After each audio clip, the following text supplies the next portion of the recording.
What's up, y'all, and welcome back to Seton Hill Studios. Hope you're having an amazing day out there so far.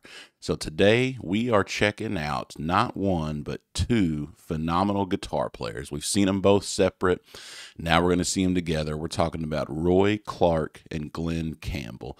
Both phenomenal players in their own right, but I'm super excited to hear them duetting Ghost Riders in the Sky. I know this is going to be good. I know they're good friends, and I know they're going to play well off of each other in this one, and it's going to blow us away like they both always do. But before we get into it, a few ways you guys can continue to support the channel. Right down below, if you haven't already, you can hit that subscribe button. It's an easy and free way to show some love. You can also head on over to Patreon and become a member there. That doesn't work for you, right here on YouTube, you can become a channel member. Both of those are going to get you access to priority requests as well as other perks and features. And then as always, with a one-time donation through Buy Me a Coffee, you can get a guaranteed request either me or Steven will check out right here on the channel. Never expected, but always so appreciated. All right, y'all, let's get into it.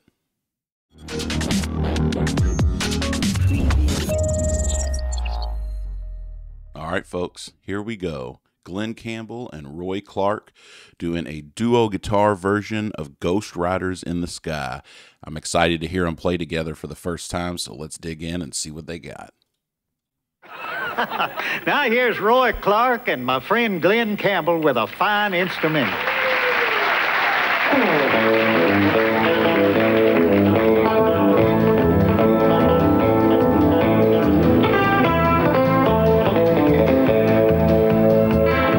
Already with a great lick.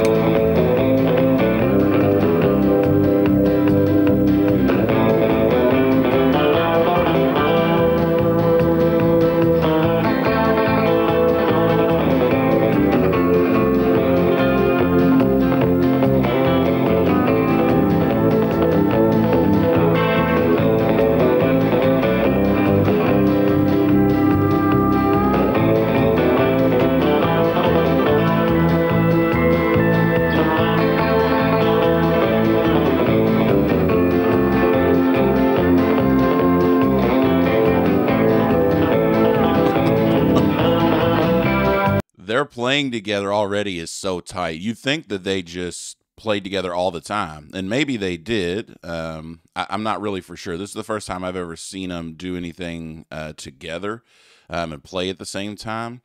But I also know that they're both just phenomenally talented musicians.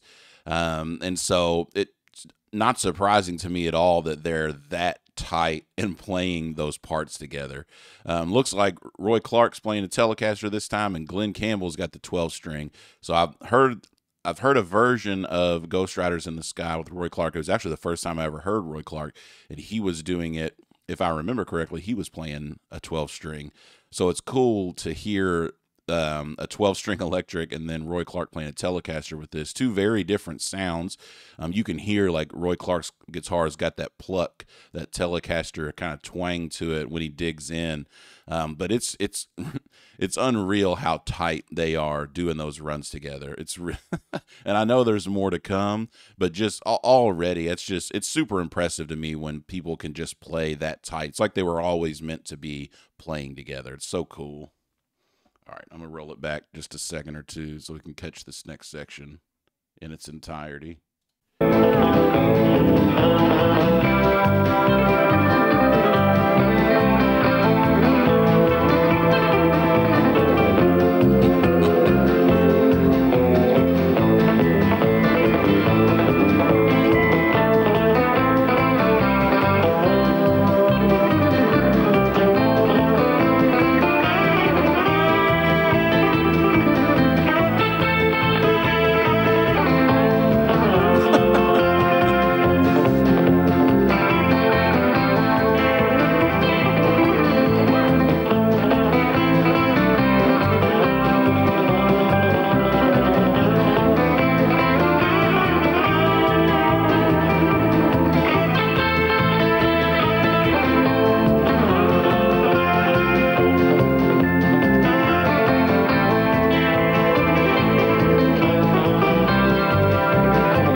I hate.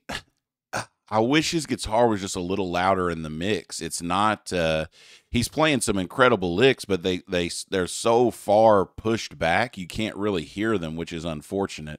Like I can see what he's doing, I can kind of hear it. It's very impressive on a 12 string, honestly, for him to have that kind of precision. His notes aren't buzzing out, and he's doing some pretty quick flat picking style stuff. I just wish, like, Roy Clark's guitar is in a pretty decent spot, but there are some when he's doing some of the lines with Roy Clark where you can hear Glen Campbell pretty well, but when he's taking these leads, it's very unfortunate that his guitar is pushed back that far in the mix. I'm gonna roll it back a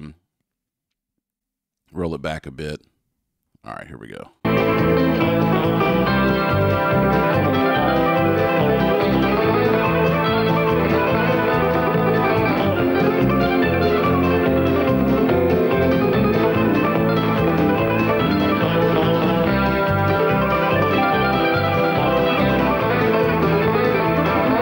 He's just going.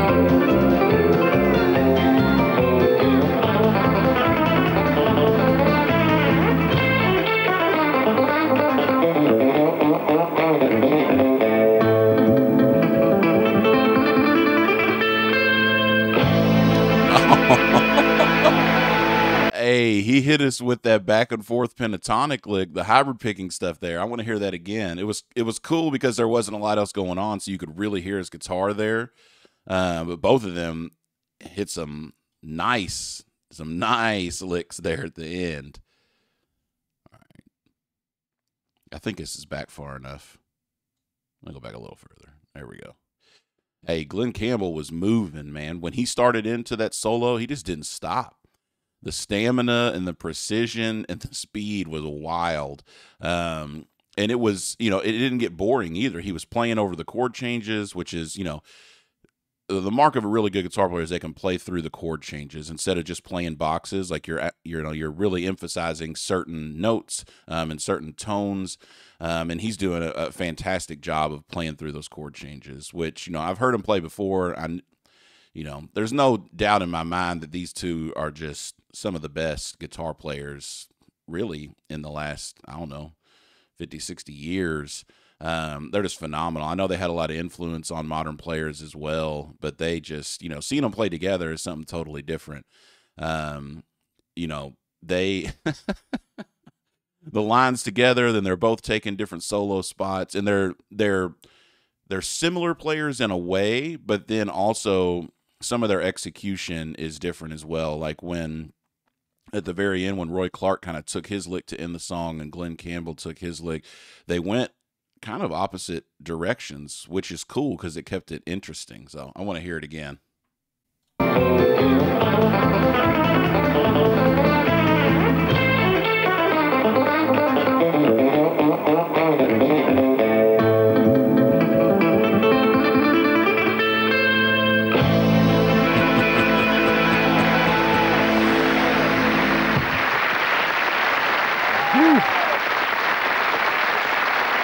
Both such great ways to end, completely different. So like Roy Clark started with a bend and kind of worked his way backwards down towards the bass strings. And then Glen Campbell kind of took us on a wild, string skipping, hybrid picking pentatonic thing that just ascended up that minor pentatonic scale. Totally different licks, totally different approach. Awesome, awesome sound. They're just I haven't listened to them in a while. I kind of like, when you haven't listened to something in a while, sometimes you know how good they are, but you kind of forget. And so getting to hear them again is just like, gosh, they're so freaking good, man. Man, Roy Clark and Glen Campbell, they're up there just crushing it and look like they're just having the best time. I've got to imagine that they're pretty good friends and that they play together quite a bit for them to play that tightly. And again, they just seem like they just enjoy each other's company, like musically and otherwise. And they put on a heck of a performance. I really do hate that it feels like Glen Campbell's guitar was a little pushed back further in the mix than I would have preferred. There were moments where his guitar kind of poked out, but when he took that lead, his guitar should have been up a little more there and really more present when he was taking that lead, because he was doing some cool stuff. He took off running and he did not stop. Just constant playing through the chord changes, alternate picking, hybrid picking stuff that was just super cool. Kept it interesting. He wasn't just playing pentatonic boxes. He was, again, emphasizing certain chord tones and really, playing through the changes, which, like I said earlier, is just the mark of a good guitar player. They know which notes to emphasize, and you can play through scales, you can play through boxes, but as long as you're hitting those tones is what really keeps your solos interesting. He did a great job of that. And then it looked like they were playing through like PV amps. Which is crazy. I haven't seen an amp like that in a long time. My dad owned 2 PV amps and like an old solid state Randall amp when I was a kid, and that's when I kind of learned how to play through with stuff like that. But I have not seen amps like that in a long time. And the guitars sounded good. I mean, given, what it is, they're playing for like a TV show or whatever. And so, this is, I don't know if this is like the 60s or the 70s, maybe. No, maybe even the 80s. I don't know. I don't know exactly when this was done.